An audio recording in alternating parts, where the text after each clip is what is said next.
चलो हम शिफ्ट कर रहे थे, है ना। तो शिफ्ट में हमने क्या करा था कि अगर कोई पैरेलल स्लैब है,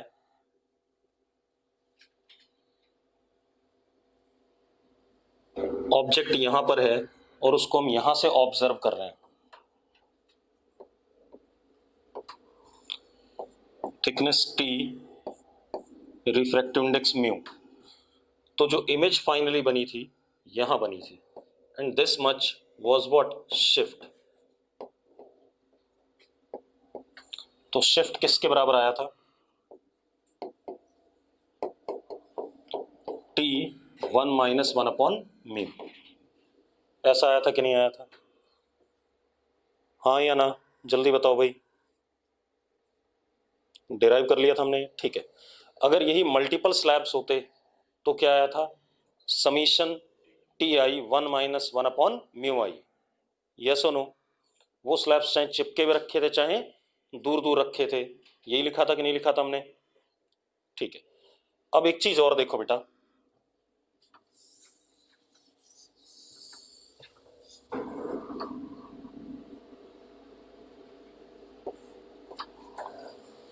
हमारे पास ये पैरेलल स्लैब है, ठीक है, इतनी बात ध्यान सुनना।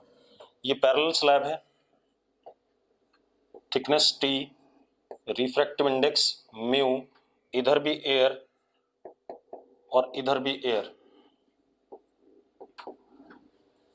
अब आप एक चीज देखो, अगर रे ऑफ लाइट यहां पर इंसिडेंट होती है तो ये इसका क्या हो गया, नॉर्मल हो गया, this is angle of incidence, ठीक है, इतनी बात।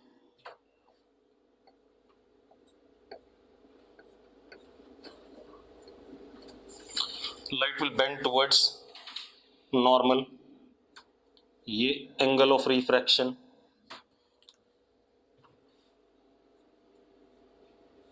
ये नॉर्मल, तो ये भी कितना, आर। अब जब लाइट निकलेगी तो कितने एंगल पे निकलेगी जरा बताना मुझे, आई पे ही निकलेगी, पढ़ाया हुआ मैंने आपको, ऐसा पढ़ाया कि नहीं पढ़ाया, जल्दी बताओ मुझे।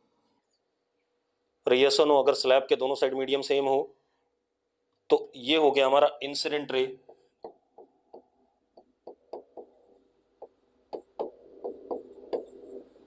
और ये हमारा फाइनल इमर्जेंट रे।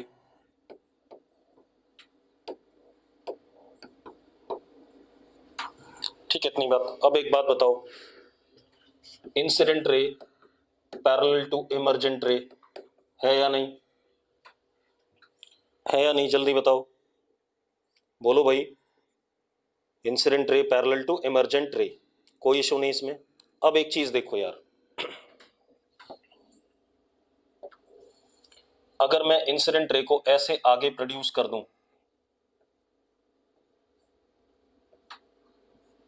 तो ये और ये एक दूसरे के पैरेलल हैं या नहीं है, दोनों पैरेलल हैं या नहीं, जल्दी बताओ मुझे। अरे डैश डैश वाला इंसिडेंट रे और जो इमर्जेंट रे है पैरेलल है। तो अब मुझे क्या बताना है, मुझे बताना है अगर मैं इन दोनों पैरेलल रे के बीच में परपेंडिकुलर डिस्टेंस देखूं, इसको मैं z कह रहा हूं, तो z is lateral shift in incident ray when it emerges out of parallel slab। मुझे z निकालना है, क्लियर इतनी बात, क्या निकालना है, लेटरल शिफ्ट निकालना है, क्लियर है भाई। अगर क्लियर है तो यस लिख दो एक बार, ठीक है। अब ये z निकालना है, कैसे निकालेंगे जरा देखो, एक मिनट आप ऐसे देखो, ये t है या नहीं है, ये t है, यस और नो। अब ये t है तो सबसे पहले मैं ये हाइपोटेन्यूज निकालने जा रहा हूं इस ट्राइंगल का,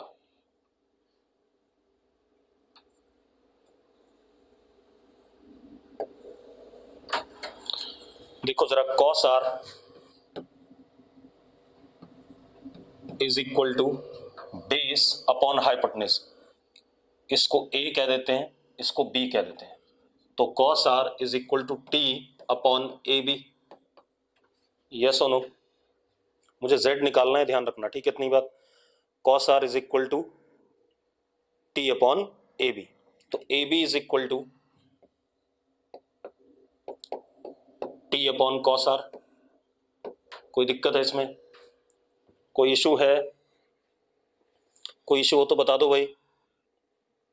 नहीं। अब आप एक चीज ध्यान से सुनना बेटा, ये एंगल आई था तो ये कंप्लीट एंगल आई रहा होगा, तो ये इतना सा एंगल कितना हो गया, ये वाला आई माइनस आर। हाँ या ना? आई माइनस आर हुआ कि नहीं हुआ? हो गया आई माइनस आर। अब जरा देखो, अब हमारे पास राइट एंगल ट्राइंगल कौन सा है? ये वाला।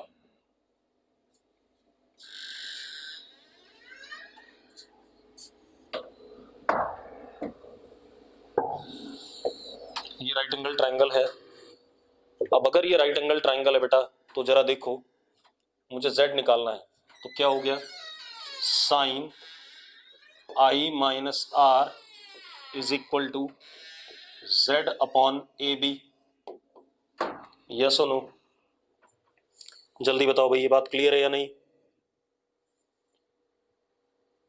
क्लियर है, कोई दिक्कत नहीं इसमें।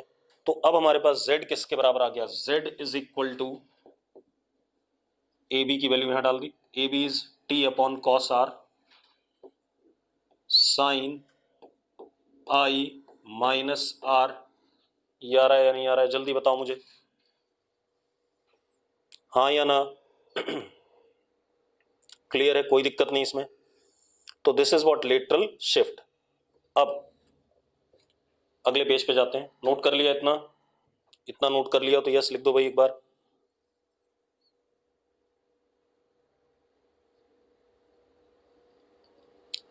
ठीक है, अब जरा देखो,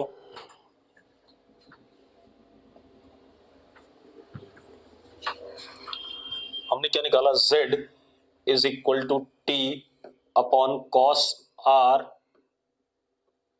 साइन आई माइनस आर। ये निकाल लिया था। जरा पिछले पेज को एक बार दोबारा से देख लो। अगर मैं यहां पर स्नेल्स लॉ लगाऊं इस इंटरफेस पे, तो क्या होता है? Sine I is equal to mu sine r. तो sine I upon mu is equal to cos r. Yes और नो? यस और no? Sorry sorry sorry sorry, sine r, sorry गलती हो गई, is equal to sine r. पक्का? जरा देखो, sine I upon mu is equal to sine r लिख सकते हैं? ऐसा लिख सकते हैं भाई? चलो अब जरा देखो, एक मिनट अगले पेज पे दोबारा से। z is equal to T, इसको ओपन कर दिया a माइनस बी वाले फॉर्मूले से, तो कितना आया? साइन आई माइनस कॉस आई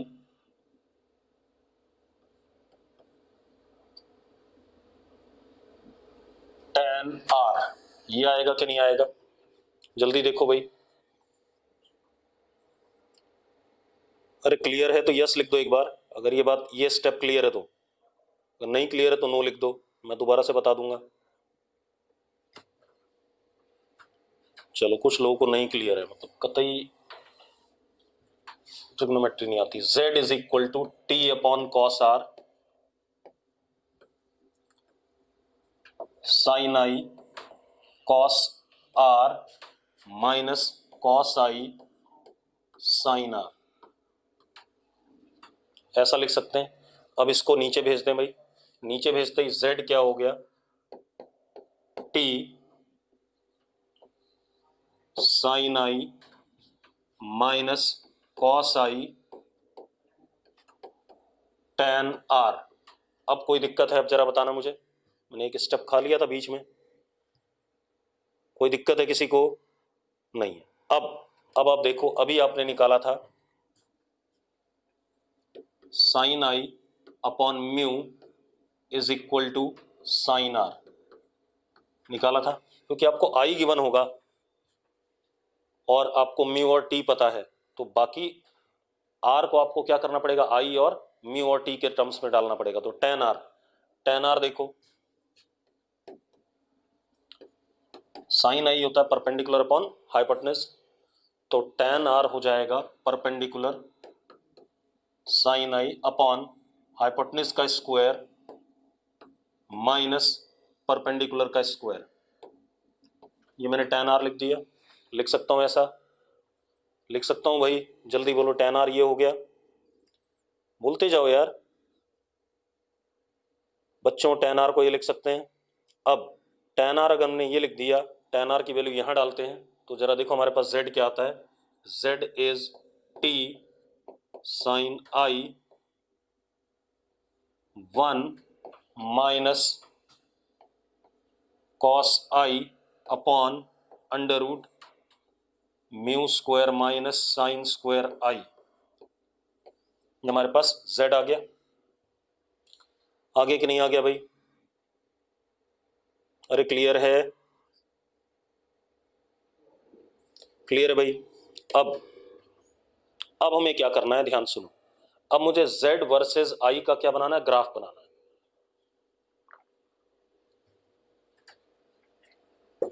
मतलब लेटरल शिफ्ट का एंगल ऑफ इंसिडेंस के साथ कैसा वेरिएशन होगा उसका ग्राफ बनाना है। ठीक है, अब मेरी बात ध्यान सुनो, इतना नोट कर लिया सबने? अगर नोट कर लिया तो यस लिख दो एक बार। ठीक है, अब जरा देखो एक मिनट, आप ऐसे देखो, आपके पास ये एक पैरेलल स्लैब था,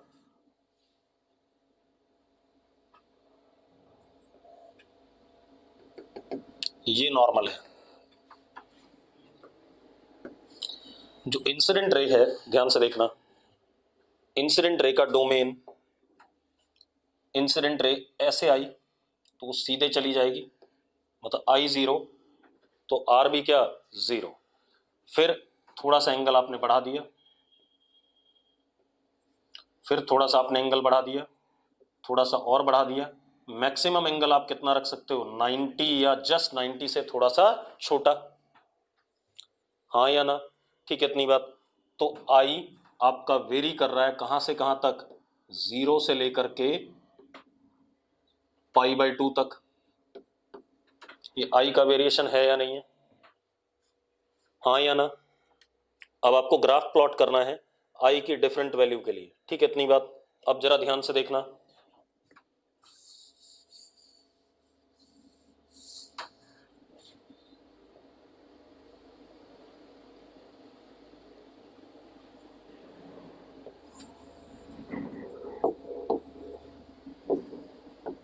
एक बात बताओ, आई मैक्सिमम कितना हो सकता है, पाई बाई 2, इससे बड़ा नहीं हो सकता है।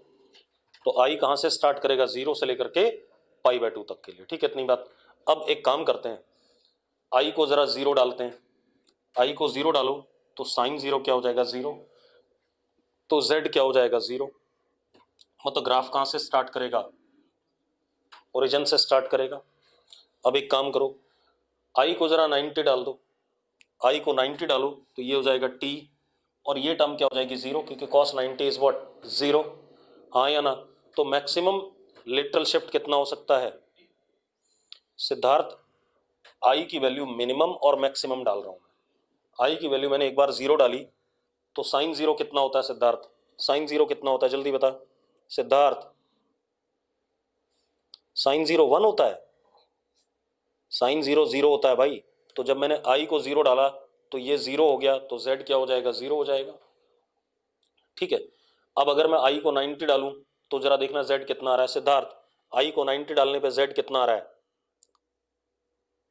आई को 90 डालने पे जेड कितना आ रहा है, जरा आई को 90 डाल के देख सिद्धार्थ, चेक कर ले यार एक बार, आई को 90 डालने पे कितना आ रहा है।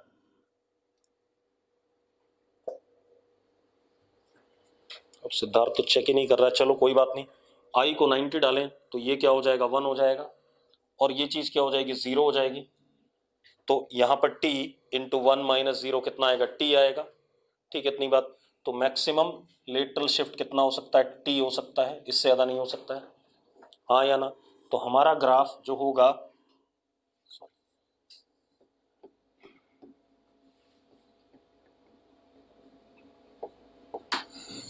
वो कुछ ऐसा होगा, टी तक π/2 पे कितना जाएगा, टी जाएगा।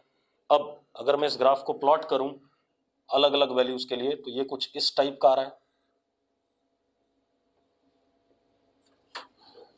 Downward concave. अब डाउनवर्ड कनकेव कैसे पता चलेगा, आप क्या कह रहे हैं,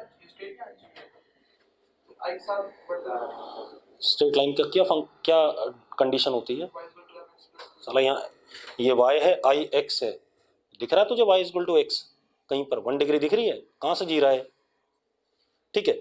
अगर आपको क्या करना है, ये पता करना है डाउनवर्ड कनकेव है, तो आप इसका z का डबल डेरिवेटिव लोगे, और डबल डेरिवेटिव अपने आप क्या आ जाएगा, i की किसी भी वैल्यू के लिए नेगेटिव आ जाएगा। नेगेटिव आता है तो इसका मतलब क्या होता है, डाउनवर्ड कनकेव। ये मैथ्स की बात है, ठीक है, इतनी बात चलो नोट करो इसे।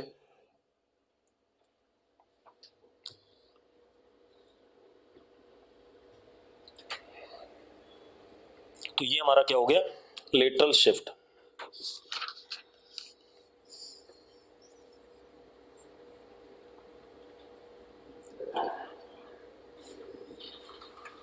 बढ़े आगे, नोट कर लिया सबने। चलो अब हम आते हैं टोटल इंटरनल रिफ्लेक्शन, अगला टॉपिक जो सबसे ज्यादा इंपॉर्टेंट है।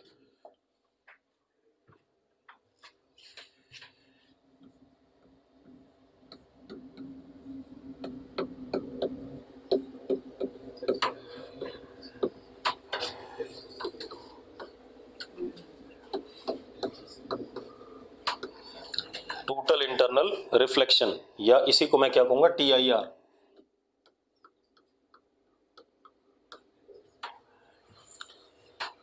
सबसे पहले लिखो जरा,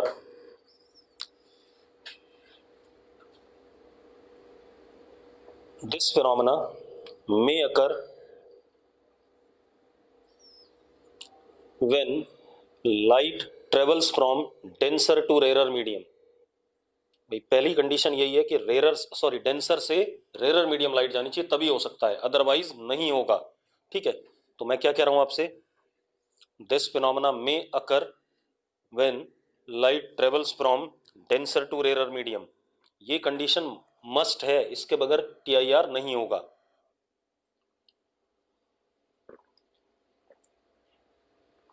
अब पहले समझ लो क्यों होता है ऐसा।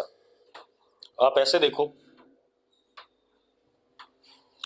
ऊपर रेरर मीडियम है, नीचे डेंसर मीडियम है।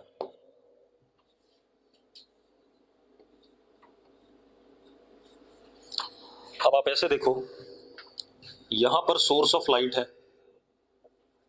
या ऑब्जेक्ट है, ठीक है।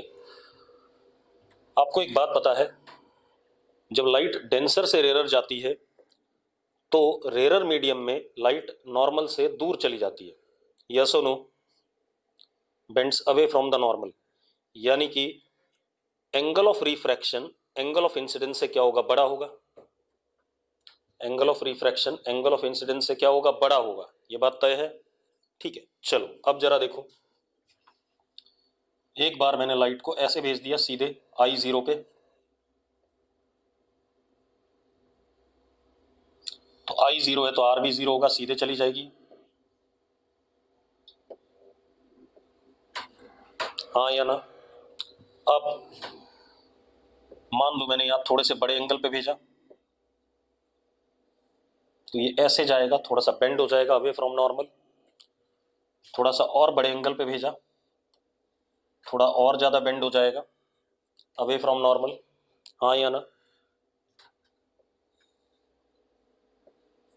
इस मोमेंट पे लाइट मान लो ऐसे चली गई, बिल्कुल नॉर्मल के साथ 90 डिग्री एंगल बनाते हुए, ठीक है, इतनी बात। अब इसके बाद जब भी आप लाइट भेजोगे तो that light will be totally internally reflected inside the same denser medium, ठीक है, इतनी बात। अब जरा सबसे पहले लिखो इस बात को, लिखो। अच्छा एक चीज देखो, ये जो यहां पर एंगल आया इंसिडेंस का, ये एंगल, इस एंगल के बियॉन्ड लाइट क्या हो रही है, टोटली इंटरनली रिफ्लेक्ट हो रही है, तो इस एंगल को हम क्या कहते हैं, theta C, that is critical angle. ठीक है, अब लिखो जरा, लिखो जो मैं बोल रहा हूं, phenomena by virtue of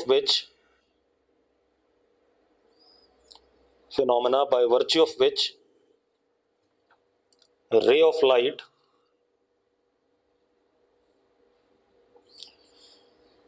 traveling from denser to rarer medium, phenomena by virtue of which ray of light traveling from denser to rarer medium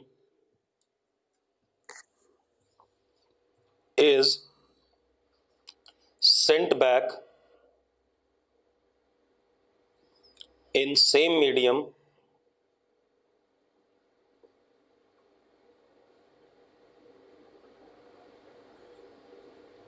sent back in same medium 100%, मतलब कुछ भी लाइट बाहर नहीं जाएगी, ठीक है, इतनी बात, Saint back in same medium 100%, provided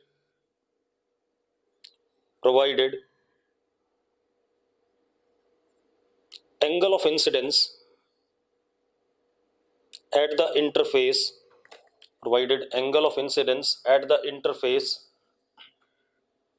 is greater than critical angle of incidence at the interface is greater than critical angle। ठीक है, इतनी बात, इसको हम क्या कहते हैं, भाई, TIR कहते हैं। क्लियर है इतनी बात? अब जरा देखते हैं, सबसे पहले क्रिटिकल एंगल निकालते हैं।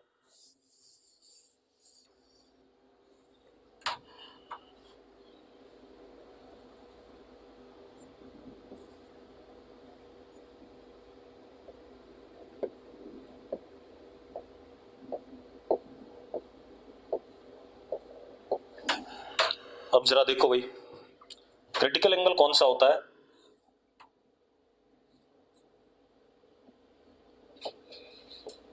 जब हमारे पास लाइट जब रिफ्रैक्ट हो, ये एंगल थीटा सी, और refracted light makes an angle 90 degree with what, normal. कितना एंगल बनाता है, 90 degree with the normal. Clear है? ठीक है भाई, क्योंकि इसके बाद पूरा का पूरा क्या होगा, TIR होगा, और इससे पहले रिफ्रैक्शन भी हो रहा होगा। तो इधर इस पोर्शन में जब एंगल छोटा है, चलो मैं ऐसे लिख देता हूं, if I less than theta C, refraction, और थोड़ा बहुत रिफ्लेक्शन भी हो रहा होगा, ऐसा नहीं कि रिफ्लेक्शन नहीं होता है, मतलब कुछ लाइट, अगर यहां पर लाइट पड़ी है तो कुछ बाहर जाएगी, कुछ अंदर भी आएगी, reflection, refraction plus partial reflection. अब if theta i greater than theta c, अगर आई थीटा सी से बड़ा हो जाए तो नो रिफ्रैक्शन, तब कोई रिफ्रैक्शन नहीं होगा, ओनली टोटल इंटरनल रिफ्लेक्शन। तब सारा का सारा क्या होगा, TIR होगा। क्लियर है? अब मेरी बात ध्यान सुनो, अब क्रिटिकल एंगल निकालना है, तो हम स्नेल्स लॉ लगा दें। यहां पर स्नेल्स लॉ लगाएंगे तो हमारे पास क्या आता है, mu D sine theta C is equal to what, mu R. हाँ या ना, यस और नो? अरे पक्की बात है, क्लियर है? क्लियर है तो यस लिखो। अब sine theta C is equal to mu r upon mu d, that is theta c is equal to sin inverse mu r upon mu d। ये हमारे पास आ गया। क्लियर है भाई?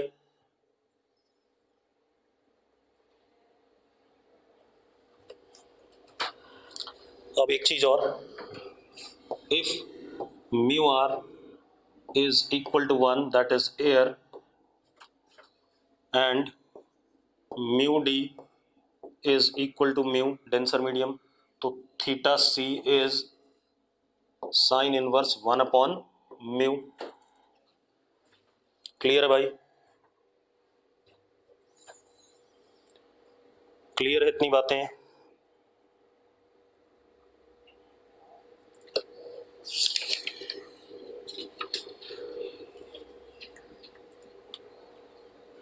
चलो अब कुछ पॉइंट्स लिख लें इस पे, TIR पे।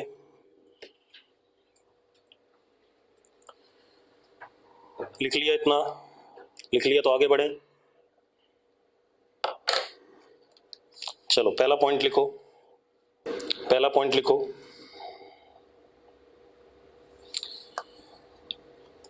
इन TIR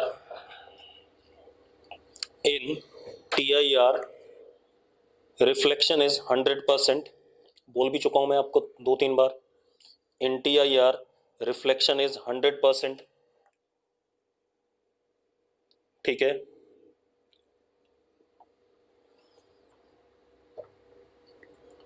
दूसरा point, in TIR laws of reflection are valid. In TIR laws of reflection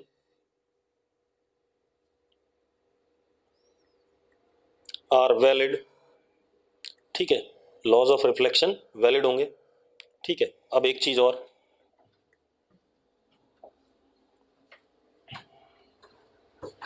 अब आप ऐसे देखो बेटा,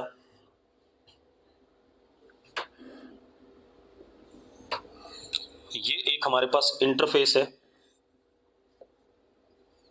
इसके ऊपर जब हम ऊपर जा रहे हैं, मान लो y पे, मूविंग अप,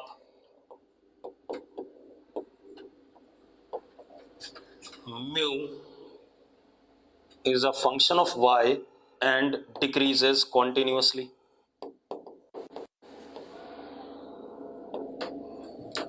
ऊपर म्यू क्या कर रहा है? ग्रेजुअली डिक्रीज कर रहा है। ठीक है, इतनी बात अरे क्लियर है? म्यू ऊपर जाते हुए ग्रेजुअली क्या कर रहा है? डिक्रीज कर रहा है। अब आप 1 मिनट सुनो, ध्यान सुनना। ठीक है, मतलब अगेन लाइट कैसे चल रही है? डेंसर से रेयर जा रही है। अगर नीचे से लाइट ऊपर जाए तो कैसे जा रही है? डेंसर से रेयर। दैट इज, चलो मैंने सोर्स ऑफ लाइट ये रख दिया। ठीक है, ray moving up means from denser to rare. यही मतलब हुआ कि नहीं हुआ? अगर मैंने रे ऑफ लाइट ऊपर की तरफ निकालनी शुरू करी तो रे किधर से मूव कर रही है? Denser to rare. अब ध्यान दो, मैंने एक पतला सा पहला स्लैब लिया,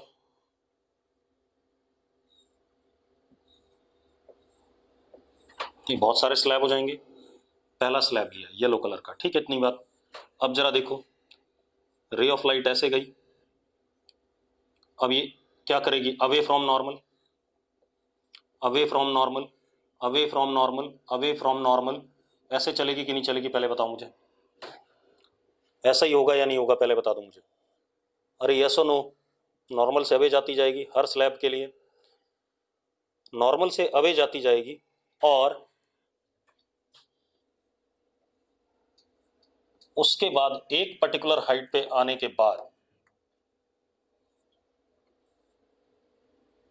यहां पर जरा देखो, ये नॉर्मल है और ये इंटरफेस है।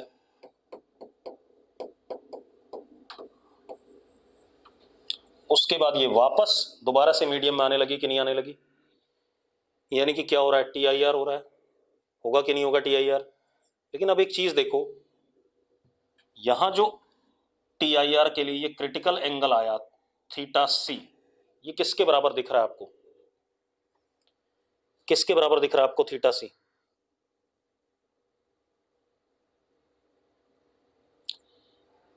90 के बराबर दिख रहा है ना, ठीक है। तो अगर इसका मतलब, अभी मैं मैथमेटिकली प्रूव करूंगा, पहले सुन लो। इसका मतलब यह है, अगर हमारे पास कॉन्टिन्यूअसली म्यू घट रहा है, ठीक है, इतनी बात, मतलब light is travelling from denser to rare medium, तो टी आई आर होता जरूर है, और टी आई आर होता कहां पर है, जब क्रिटिकल एंगल क्या हो, 90 डिग्री हो, ठीक है, इतनी बात। तो पहले लिख देता हूं इस बात को, फिर मैथमेटिकली ले लेता हूं, ठीक है। तो क्या कहानी है, T I are will occur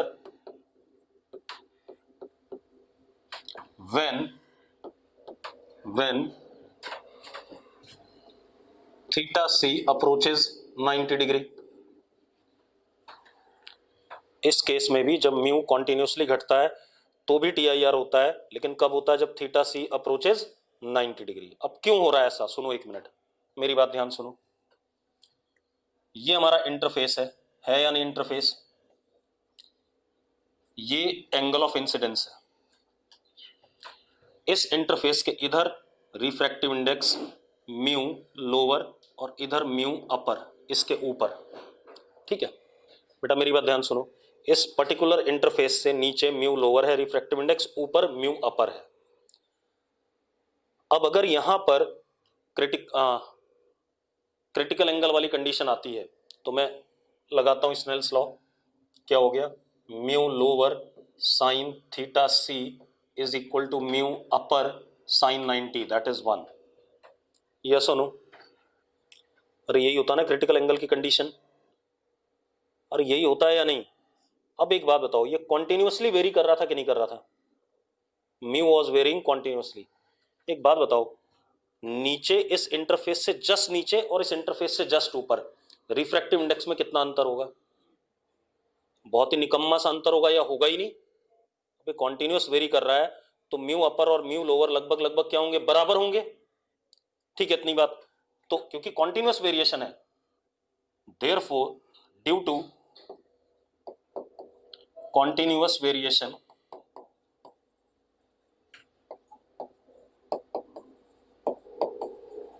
of mu, mu lower will be nearly equal to what, mu upper, होगा या नहीं होगा। और अगर ऐसा हुआ तो यहां से sine theta C nearly equal to क्या दिखता है, 1 दिखता है। तो थीटा सी किसको अप्रोच कर रहा है, 90 डिग्री को। यस और नो, मैंने बात मैथमेटिकली भी आपको समझा दी, क्लियर है भाई। तो जब भी continuous variation of refractive index होगा, तो टी आई आर उस मोमेंट पे होगा जब एंगल ऑफ इंसिडेंस क्या होगा, या क्रिटिकल एंगल कितना होगा, 90 डिग्री होगा। क्लियर है। चलो अब थोड़ा सा एक दो क्वेश्चन कर लें, उसके बाद बात करते हैं।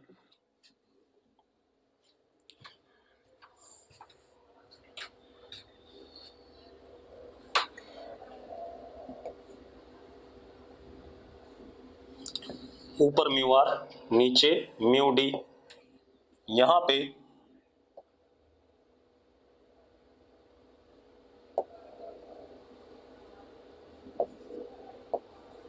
कितनी डेप्थ पे, एच डेप्थ पे।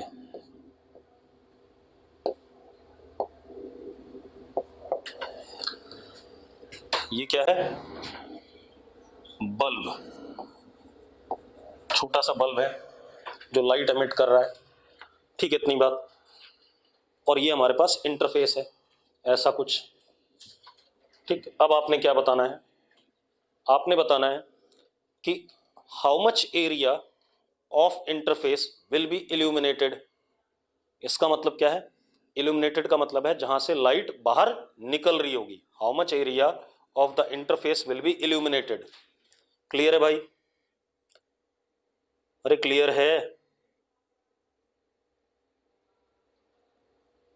अब एक बात बताओ, ये इंटरफेस है, मान लो मेरा हाथ, यहां पर नीचे बल्ब है, यहां नीचे पॉइंट है ना। अब एक बात बताओ, इस नीचे वाले पॉइंट से रे ऑफ लाइट गई क्रिटिकल एंगल पे, तो ऐसे सीधे चली जाएगी, और क्रिटिकल एंगल से छोटे पे जाएगी तो बाहर निकलेगा कि नहीं निकलेगा, आप ऐसे देखो।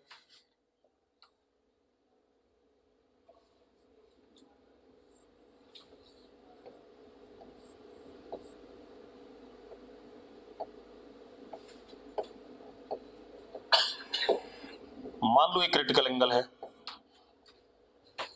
इससे छोटे एंगल पे लाइट पड़ी होगी तो बाहर निकलेगी कि नहीं निकलेगी? हाँ या ना? क्या इसके आगे जब लाइट पड़ेगी क्या वो बाहर निकलेगी? क्रिटिकल एंगल से बड़े एंगल पे जब लाइट पड़ेगी क्या वो बाहर निकलेगी? नहीं निकलेगी। तो इसका मतलब ये रीजन इल्यूमिनेटेड होगा, इसके बाहर वाला इल्यूमिनेटेड नहीं होगा। ऐसे ही जब ऐसे लाइट आएगी क्रिटिकल एंगल पे तो इसके अंदर वाला रीजन इल्यूमिनेटेड होगा, इसके बाहर वाला इल्यूमिनेटेड नहीं होगा। यस और नो? ठीक है, इसका मतलब ये हो गया रेडियस उस रीजन का जिससे लाइट क्या करेगी? बाहर निकलेगी। ये रहा, इस रीजन से लाइट क्या करेगी? बाहर निकलेगी। यस और नो? ऋषभ कह रहा रिपीट कर दो भाई। एक काम कर, ये ऐसे था, ठीक है ऋषभ देख ले एक मिनट। अब अगर ये क्रिटिकल एंगल है तो इसके अंदर तो लाइट आएगी और इसके बाहर लाइट नहीं आएगी। ऐसे इधर जाएगा तो ये यहां तक तो लाइट आएगी और उसके बाद लाइट नहीं आएगी। ऐसे आगे जाएगा तो एक सर्कल सा बनेगा, किसके ऊपर? इंटरफेस के ऊपर। इंटरफेस के ऊपर क्या बनेगा भाई? एक सर्कल बनेगा कि नहीं बनेगा? जल्दी बताओ मुझे ऋषभ।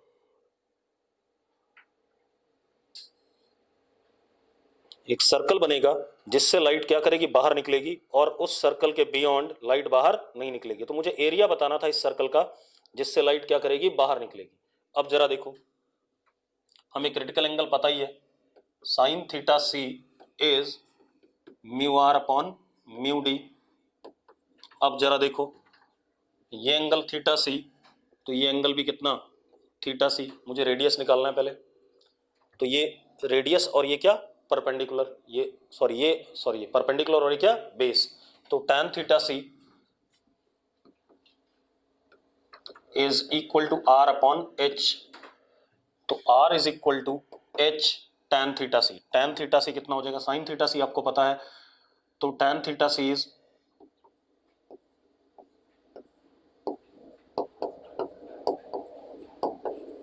ये आएगा कि नहीं आएगा? हाँ या ना? अरे भाई साइन क्या होता है? Perpendicular upon hypotenuse. तो tan क्या होता है? Perpendicular upon base. अरे क्लियर है? अब आप देखो एक मिनट, ये रेडियस आ गया, तो अगर आपसे रेडियस पूछता तो ये आंसर आ जाता। अरे क्लियर? और अगर आपसे एरिया पूछ रहा है तो area is pi r square, तो विच मीन्स कितना बेटा?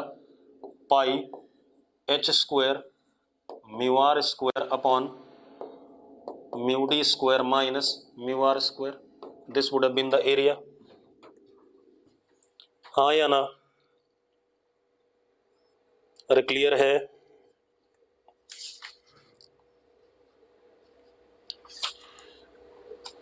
ठीक है, अब नोट कर लिया तो अगला क्वेश्चन देखते हैं। अगला क्वेश्चन देखो,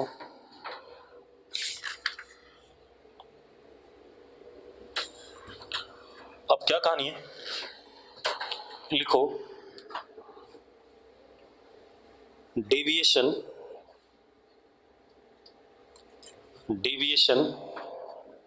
when ray of light travels from denser to rarer medium. Deviation when ray of light travels from denser to rarer medium. ठीक है, डेंसर से रेयर जा रहे हैं, डेविएशन का ग्राफ प्लॉट करना है। ठीक है, इतनी बात। अब जरा देखो एक मिनट, डेविएशन इन इंसिडेंट रे लिखो, डेविएशन इन इंसिडेंट रे लिख लो जरा, मैं बता देता हूं। Deviation in incident ray when ray of light travels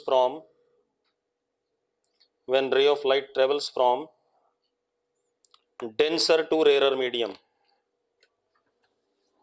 denser to rarer medium। अब जरा ध्यान सुनो,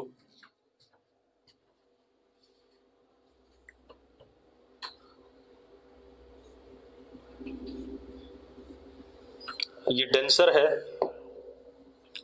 रिफ्रैक्टिव इंडेक्स म्यू, ऊपर एयर इट इज 1। ठीक है, इसका रिफ्रैक्टिव इंडेक्स 1। क्लियर है? अब जरा ध्यान सुनो भाई,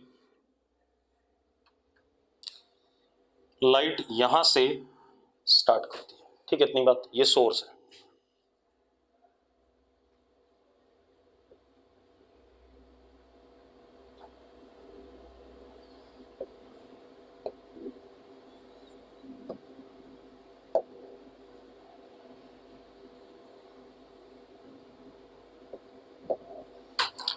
अगर आई 0 तो आर भी क्या 0, ठीक है, इतनी बात। तो डेविएशन भी क्या 0, सीधे निकल गया। अब अच्छा एक चीज और, theta C is sine inverse 1/μ, पता है नहीं बात, ठीक है, ये हम निकाल ही चुके हैं पहले। अब जरा देखो,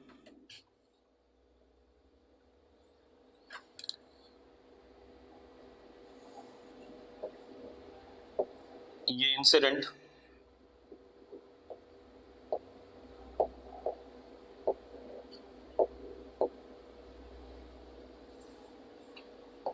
ये refracted,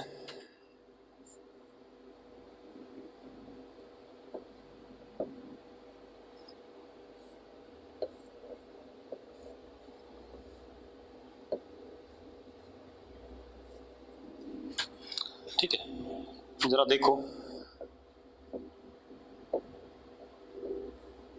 this is angle of incidence and this is angle of refraction. बेटा एक बात बताओ, यानी कि इस रीजन में आई थीटा सी से छोटा है, एक बात बताओ यार, आई थीटा सी से छोटा है या नहीं, तभी तो रिफ्रैक्शन हो रहा है, हाँ या ना। तो पहले मैं कौन से रीजन की बात कर रहा हूं, i from 0 to less than theta c, ठीक है, आई 0 से थीटा सी तक ही ले लो, ठीक है, क्लियर है भाई। या थीटा सी को इंक्लूड मत करो, उसको बाद में कर लेंगे, आप इतना देखो। तो क्या हो रहा है, एक बात बताओ, तब रिफ्रैक्शन हो रहा है कि नहीं हो रहा है। अब डेविएशन चेक करो, इंसिडेंट रे ऐसे जाना चाहती थी,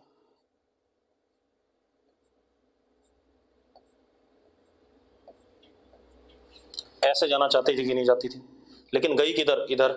तो डेविएशन कितना हो गया, ये डेविएशन हुआ कि नहीं हुआ, जल्दी बताओ मुझे। अरे ये डेविएशन है या नहीं, ठीक है, तो deviation is how much, r minus i, क्योंकि हमें आई गिवन होगा, आर गिवन नहीं होगा, तो हम आर की वैल्यू इन टर्म्स ऑफ क्या लिख दें, अब आई लिख दें, ठीक है। अब स्नेल्स लॉ लगा देते हैं यहां पर, तो कितना हो गया, mu sine I is equal to sine R, हाँ या ना। लड़की फाइनल माइनस इनिशियल, जो फाइनल गया और माइनस इनिशियल कर दो, हम ऐसे ले लें डायरेक्शन, कोई दिक्कत नहीं उसमें, ठीक है, इतनी बात। अब जरा देखो, तो R is equal to sine inverse mu sine i, यहां वैल्यू पुट कर देते हैं, तो डेविएशन इस पोर्शन के लिए क्या आया, sign inverse mu sine I minus आई, कब तक के लिए, जब एंगल ऑफ इंसिडेंस 0 से थीटा सी के बीच में था। क्लियर है भाई, क्लियर है, ठीक है। अब हम बात करते हैं, ध्यान सुनना,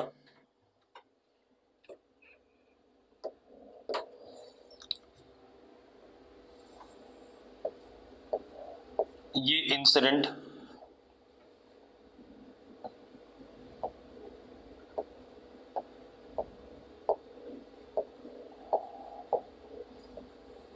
this is angle of incidence. अब मैं लिख रहा हूं, देखो, if I greater than theta c, अगर आई थीटा सी से बड़ा हो जाए, ठीक है, थीटा सी से बड़ा और 90 तक नहीं पहुंचेगा, क्योंकि 90 तक पहुंचने के लिए तो फिर ऐसे हो जाएगा, ठीक है, इतनी बात तो हम प्रॉपर लिख दें, if I greater than theta C and less than 90। अब क्या होगा जरा बताना, अब टी आई आर होगा, TIR होगा तो रिफ्लेक्टेड ऐसे चला जाएगा,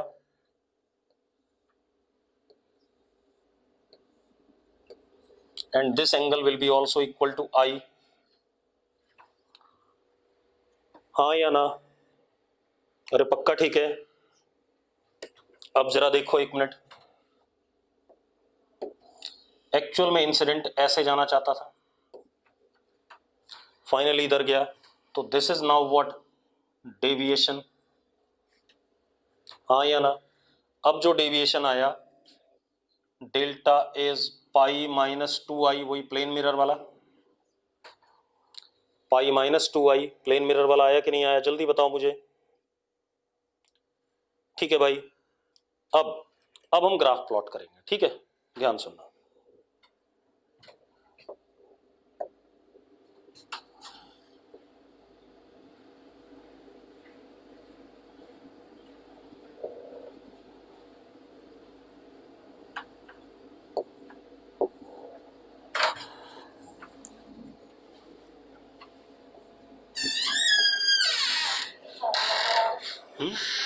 बैठ गए।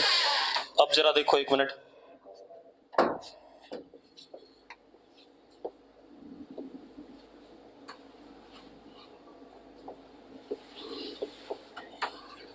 चलो अब मेरी बात ध्यान सुनना भाई, ठीक है।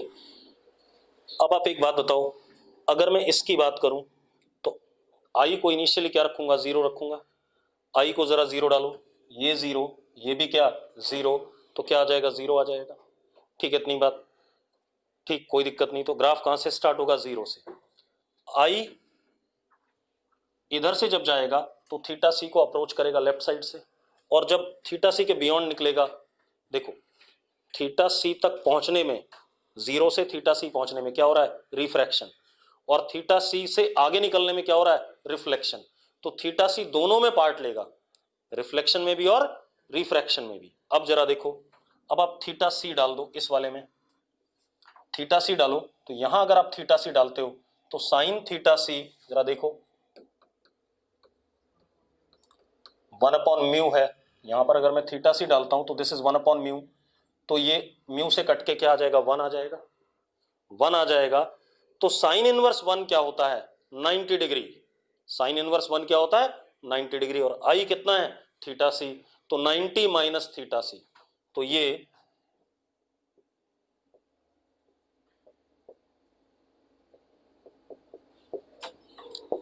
π/2 माइनस थीटा सी। इस जगह तक तो क्या होगा, रिफ्रैक्शन होगा, क्या होगा, रिफ्रैक्शन।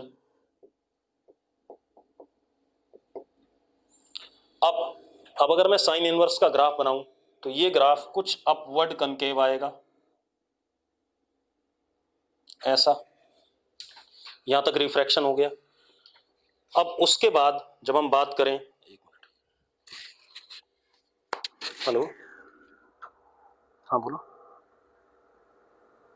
अच्छा ठीक है, ठीक है, ठीक है, भेज दो, ठीक है, ठीक है। अब देखो भाई, अब इसके बाद अगर हम यहां पर थीटा सी डालते हैं, ठीक है, इतनी बात, तो पाई माइनस 2 थीटा सी आया, पाई माइनस 2 थीटा सी थोड़ा सा क्या होगा, बड़ा होगा इससे,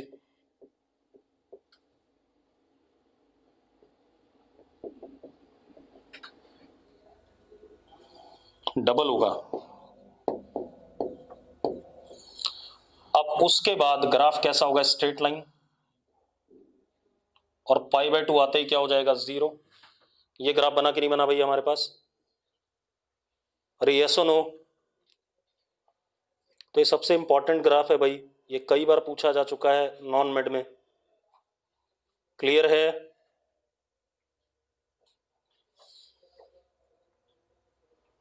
ठीक है, चलो आज यहीं रोकेंगे, कल आगे बात करेंगे, ठीक है।